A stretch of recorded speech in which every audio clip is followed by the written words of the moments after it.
किसी गांव में मदन नाम का एक गरीब चाय वाला रहता था। उसके घर में उसकी पत्नी सीमा और उसकी बेटी रेनू रहते थे। रमन गांव में ही चाय बनाता था। इसी से उसका तथा परिवार का खर्चा बड़ी मुश्किल से चल पाता था। शाम को मदन जब घर लौटता तो रास्ते में एक नदी बहती थी जिसमें रंग बिरंगी मछलियाँ रहती थीं। उन मछलियों को वह आटे की गोलियां खिलाया करता था। ऐसा करने से उसके मन को बड़ी शांति मिलती थी और मछलियां भी उससे खुश रहती थीं। गरीबी के कारण मदन अपनी बेटी रेनू के स्कूल की फीस भी बड़ी मुश्किल से भर पाता था।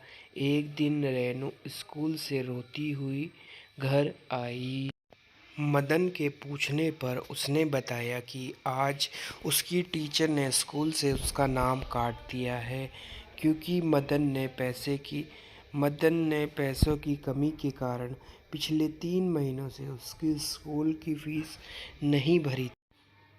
अगले दिन मदन चाय बेचने नहीं गया बल्कि उदास मन से नदी किनारे जाके बैठ गया और वहीं बैठकर मछलियों को दाना डालने लगा। जब वह वापस जाने लगा तो उस नदी से एक सुनहरी जलपरी निकली और मदन से बोली कि क्या बात है मदन, आज तुम उदास लग रहे हो।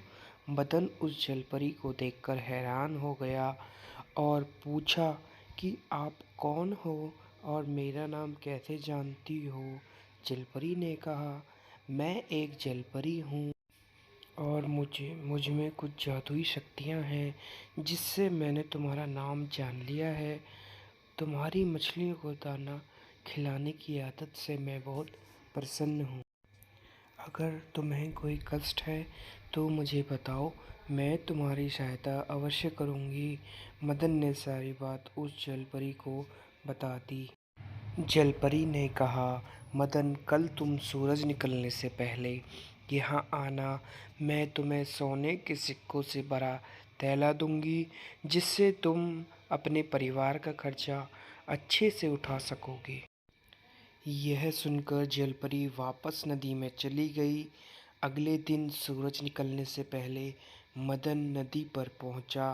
तभी वहां जलपरी प्रकट हुई और उसने मदन को सोने के सिक्के से भरा बैग दे दिया। मदन ने जलपरी को धन्यवाद दिया और मछलियों को दाना खिलाकर वापस अपने घर चल दिया तथा उस थैले को उसने एक सुनार को बेच दिया जिससे बहुत सारा पैसा मिला। सबसे पहले मदन ने अपनी बेटी के स्कूल की फीस भरी जिससे कि वह वापस अपनी पढ़ाई शुरू कर सके।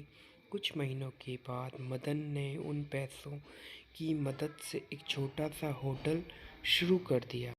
उस होटल से उसकी आर्थिक स्थिति अच्छी होने लगी तथा उसने एक पक्का मकान भी बनवा लिया। मदन ने सोचा कि अब उसके पास अच्छा खासा धन हो गया है।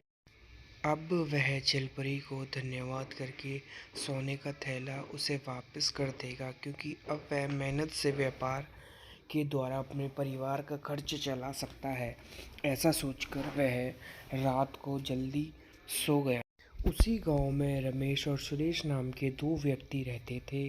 वे मदन की सफलता से ईर्ष्या करने लगे कि वह इतनी जल्दी कैसे धनी व्यक्ति बन गया। किसी तरह उन्हें सोने के सिक्के वाली बात पता चल गई।